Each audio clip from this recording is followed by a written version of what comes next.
Nurse की आवाज सुनते ही आईसीयू वार्ड में डॉक्टर और मेडिकल स्टाफ की फौज दौड़ने लगी। बीच में खड़ी डॉक्टर इंचार्ज सबको इंस्ट्रक्शंस दे रही थी। इसी भगदड़ के बीच मारवा परिवार आईसीयू वार्ड के बाहर भीड़ लगाकर शोर मचाने लगा। परिवार के आधे से ज्यादा लोग झूठ मूठ दादी माँ के लिए आंसू बहा रहे थे, तो कुछ लोग चिल्ला चिल्ला कर अपनी चिंता जाहिर कर रहे थे। अचानक आईसीयू वार्ड के बाहर मारवा खानदान के लोगों की आवाजें आने लगी। किसी ने कहा, चाची को बचा लो कोई। तो किसी ने कहा, दादी माँ प्लीज होश में आ जाओ। तो कुछ बच्चे चिल्लाने लगे, बड़ी दादी क्या हो गया आपको? रोहित के चाचा फूट फूट कर रोने लगे। खानदान के सारे लोग इस तरह से बिहेव करने लगे जैसे उन्हें जिंदगी का सबसे बड़ा सदमा लगा था।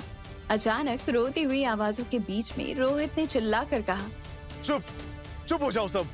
तब रोहित के छोटे चाचा ने रोहित पर भड़कते हुए कहा, तुम्हारे सीने में दिल नहीं होगा, पत्थर होगा पत्थर रोहित, मगर हम सब तो इंसान हैं। रोहित ने उनकी बात काटते हुए कहा, पंकज चाचा, दादी माँ भी जिंदा हैं। रोहित की बात सुनते ही पंकज चाचा और बाकी के फैमिली मेंबर्स ने रोना अचानक बंद कर दिया। एक तरफ खड़ी हुई अनिका ये सब कुछ देख रही थी। पेशेंट को अपने हाथ में लेने से पहले उसे ये देखना था कि हॉस्पिटल के डॉक्टर पेशेंट को कम से कम ऐसी हालत में उसे हैंड ओवर करें जब वो ऑपरेशन के लायक हो। अनिका आईसीयू वार्ड में रोहित की दादी माँ के बेड के पास गई। अनिका, जो कि प्रोफेशनल लाइफ में डॉक्टर अमृता थी, उसने कई पेशेंट्स को देखते ही अंदाजा लगा लिया था कि केस कितना सीरियस है। इस बार भी कुछ ऐसा ही हुआ। दादी माँ को देखते ही अनिका ने तुरंत रोहित की ओर देखा। अनिका की आंखों में देखकर रोहित समझ गया था कि दादी माँ की कंडीशन बहुत ज्यादा क्रिटिकल थी। रोहित अनिका के पास आकर उससे रिक्वेस्ट करने लगा, दादी माँ को ठीक कर दीजिए अनिका जी। मुझे पता है कि आप चमत्कार कर सकते हो, आपने पहले किया भी है। प्लीज मेरी दादी माँ को बचा लीजिए, ये मेरे लिए बहुत जरूरी है। अनिका ने रोहित को कभी इतना बेबस और लाचार नहीं देखा था। हमेशा एटीट्यूड से बात करने वाले रोहित की बातों में आज अलग ही मजबूरी थी। इस वक्त अनिका के लिए रोहित के इमोशंस को संभालने से ज्यादा जरूरी था दादी माँ को ऑपरेशन के लायक बनाना। बेड के पीछे लगे मॉनिटर के पास जाकर अनिका कुछ रीडिंग लेने लगी। उसने दादी माँ का शरीर देखा जो बिल्कुल निर्जीव था, न कोई हलचल न कोई मूवमेंट। अनिका बस गौर से पेशेंट की कंडीशन देखे जा रही थी। तभी दादी माँ के बिल्कुल पास खड़ी एक डॉक्टर की आवाज सुनाई दी, इलेक्ट्रिक शॉक के लिए तैयार, 200 वॉट्स। धड़ाम, एक जोरदार आवाज आई। दादी का शरीर हवा में उछलकर फिर से बेड पर गिरा। ये देखकर रोहित के इमोशंस अब कंट्रोल के बाहर हो गए थे। रोहित को लगा कि उसने अपनी दादी माँ को खो दिया था। फिर एक मशीन में से आवाज आने लगी। मशीन की आवाज सुनकर पेशेंट के आसपास खड़े सब लोग अचानक शांत हो गए। सारी नर्सेज ने चैन की सांस ली। दादी माँ का हार्ट फिर से धड़कने लगा था। रोहित के आंसू भरी आंखों में अचानक एक उम्मीद दिखाई देने लगी और उसके मुंह पर एक स्माइल आ गई। अनिका ने रोहित के रिएक्शन नोटिस किए। इससे पहले कि रोहित और उम्मीद बांध लेता, अनिका ने रोहित से कहा, देखिए please don't mind me saying this, but don't be over optimistic. आपकी दादी माँ की जो कंडीशन है वो अपनी सहन शक्ति की लिमिट के पार पहुंच चुकी है और अभी अभी जो उन्हें कार्डियक अरेस्ट आया था उसकी वजह से उनकी बॉडी में मल्टीपल ऑर्गन फेलियर की संभावना बढ़ गई है। अगर वक्त रहते उन्हें होश नहीं आया तो आई एम अफ्रेड आपकी दादी माँ का बचना बहुत मुश्किल होगा। तभी रोहित की दादी का इलाज कर रही हॉस्पिटल की चीफ डॉक्टर ने अपना मास्क उतारा। वो काफी यंग और प्रभावशाली लड़की थी। एक डॉक्टर की हैसियत से उसकी पर्सनालिटी काफी अट्रैक्टिव थी। उसकी आवाज में काफी ज्यादा पोलाइटनेस थी। दादी माँ की कंडीशन को ध्यान में रखते हुए वो एकदम धीमी आवाज में सबसे बातें कर रही थी। डरे हुए रोहित ने डॉक्टर से पूछा, डॉक्टर शालिनी, दादी माँ तो हमेशा से हेल्दी थी, फिर अचानक क्या हो गया उन्हें? इस बात पर डॉक्टर शालिनी मेहरा ने रोहित से हमदर्दी दिखाते हुए कहा, दादी माँ अब 80 साल की हो चुकी हैं। उनकी बॉडी अब पहले जितनी हेल्दी और फिट नहीं रही। रोहित ने ये बात सुनते ही अनिका से पूछा, तो क्या हमें तुरंत ऑपरेशन कर देना चाहिए? अनिका ने रोहित को समझाते हुए कहा, नहीं, अभी नहीं, क्योंकि इससे पहले कि अनिका आगे कुछ कहती, डॉक्टर शालिनी मेहरा ने अनिका की बात काटते हुए कहा, दादी जी फिलहाल बहुत वीक हैं। हमने उन्हें अभी अभी मौत के मुंह से बाहर निकाला है। अगर अभी उनके ऊपर सर्जरी की गई तो ऑपरेशन उनके शरीर को और ज्यादा नुकसान पहुंचा सकता है। अनिका ने शालिनी की बात जरूर सुनी, मगर बिना कुछ बोले वो दादी माँ को ऑब्जर्व कर रही थी। दादी माँ की आंखें बंद थी, उनका शरीर कमजोर पड़ चुका था और उनका चेहरा गहरी झुर्रियों से भर चुका था। उन्हें देखकर ऐसा बिल्कुल नहीं लग रहा था कि पेशेंट में अभी जान बाकी थी। अगर इस पर उनकी सर्जरी की जाती है तो हो सकता है उनके ब्रेन में ब्लड क्लॉट, उनके ब्रेन में ब्लड सर्कुलेशन ज्यादा टाइम तक और रोके नहीं रखता और फ्यूचर में भी उनके होश में आने के चांसेस बहुत कम हो जाते। ये बात करते हुए रोहित, शालिनी और अनिका आईसीयू वार्ड से बाहर निकले। तब पंकज चाचा और उनकी फैमिली ने डॉक्टर शालिनी की बातें सुनी। शालिनी की बात सुनकर पंकज चाचा ने एक लाउड रिएक्शन देते हुए सबसे कहा, सुन लिया डॉक्टर ने क्या कहा? माँ के बचने के चांसेस बहुत कम है। मैं अपनी माँ को खो दूंगा। अरे क्या बिगाड़ा था मेरी माँ ने उस लड़के का जो इतनी बड़ी सजा मिली मेरी माँ को? रोहित, हम सब ने तुमसे कहा था कि आर्यन को अपनी जिंदगी से और हमारे घर से कहीं दूर भेज दो, मगर तुम नहीं माने और तुमने उसे अपने साथ रखा। और उस शैतान लड़के ने क्या किया? उसने मेरी माँ को जान से मारने की कोशिश की, उसे सीढ़ियों से धक्का दे दिया और अब हम ये सुन रहे हैं कि मेरी माँ के बचने के कोई चांसेस नहीं है। ये सब तुम्हारी जिद की वजह से हुआ है रोहित, और उस शैतान बच्चे आर्यन की वजह से। रोहित को अपने चाचा की बातों पर गुस्सा तो बहुत आ रहा था, मगर इस वक्त वो जानता था कि सिचुएशन उसके और आर्यन के खिलाफ थी और सारी फैमिली एक तरफ होकर सिर्फ आर्यन को गुनहगार मान रही थी। पंकज चाचा की उम्र 55 साल की थी। वो कद काठी से छोटे थे, मगर उनके फेस पर काफी एनर्जी थी। उनकी चाल और उनकी आंखें देखकर साफ पता चलता कि वो एक बहुत श्रूड इंसान थे, जिसे जिंदगी का बहुत ज्यादा तजुर्बा था और वो हर चीज सिर्फ अपने फायदे के लिए इस्तेमाल करना जानते थे।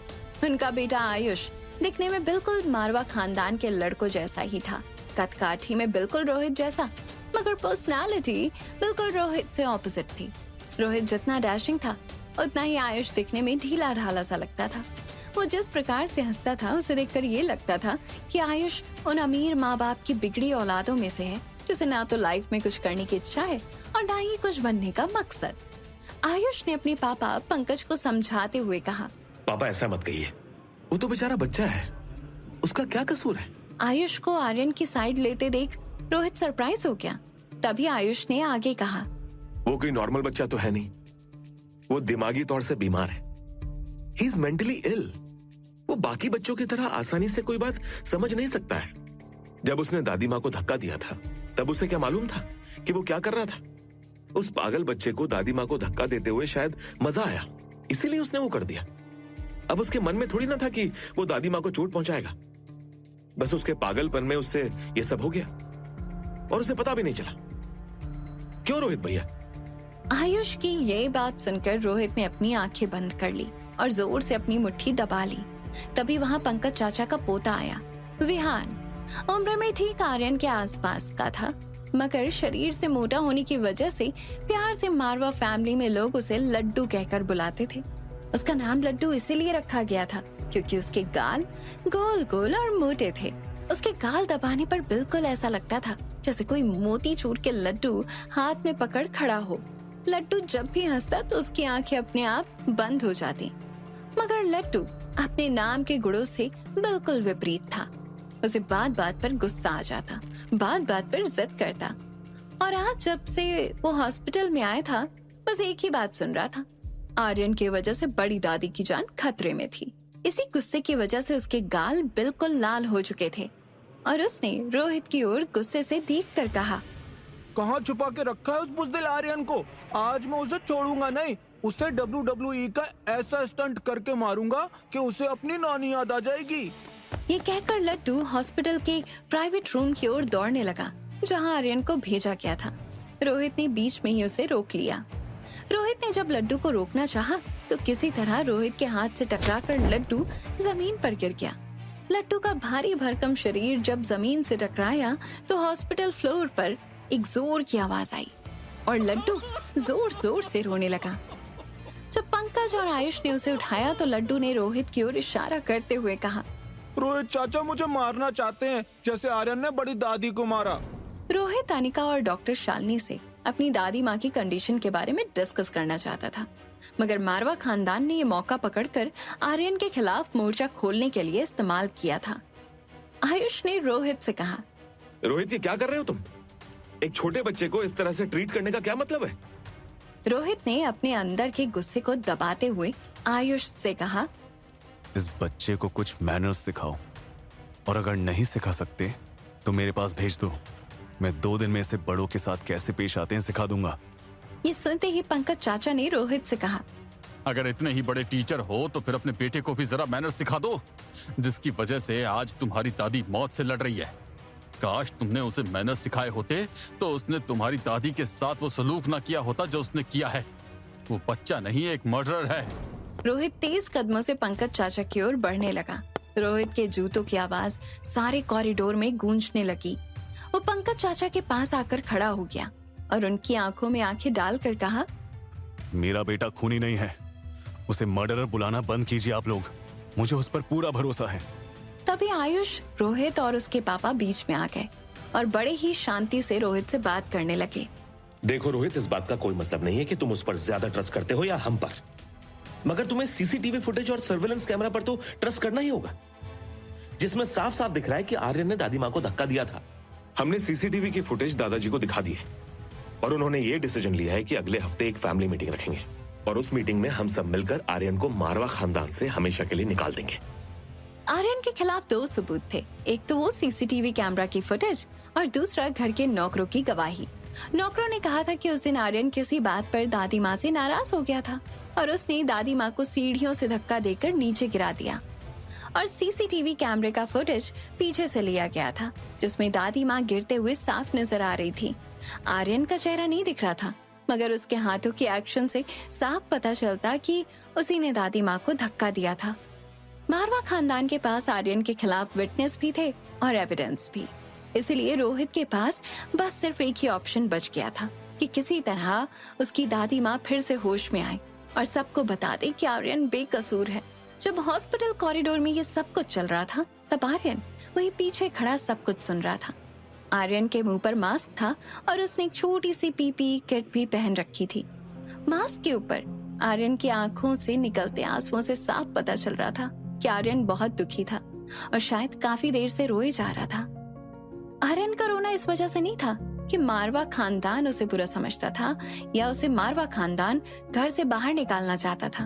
उसे चिंता थी तो बस एक ही बात की चिंता थी, उसकी बड़ी दादी किसी तरह वापस पहले जैसी हो जाए। वो मन ही मन भगवान को प्रे कर रहा था कि उसे उसकी बड़ी दादी वापस मिल जाए और फिर से उसकी दादी पहले की तरह आर्यन के साथ खेले, उसे प्यार करे। आर्यन ने कॉरिडोर में अनिका को देखा। आर्यन को पता था कि उसकी मॉम एक बहुत बड़ी डॉक्टर थी और अगर दादी माँ को कोई वापस ठीक कर सकता था तो वो सिर्फ उसकी मॉम थी। आर्यन दौड़कर अनिका के पास गया और पीछे से अनिका के पांव पकड़कर अनिका से लिपट गया। अनिका को पकड़कर आर्यन जोर जोर से रोने लगा और कहने लगा, मॉम प्लीज बड़ी दादी माँ को बचा लो, प्लीज मॉम।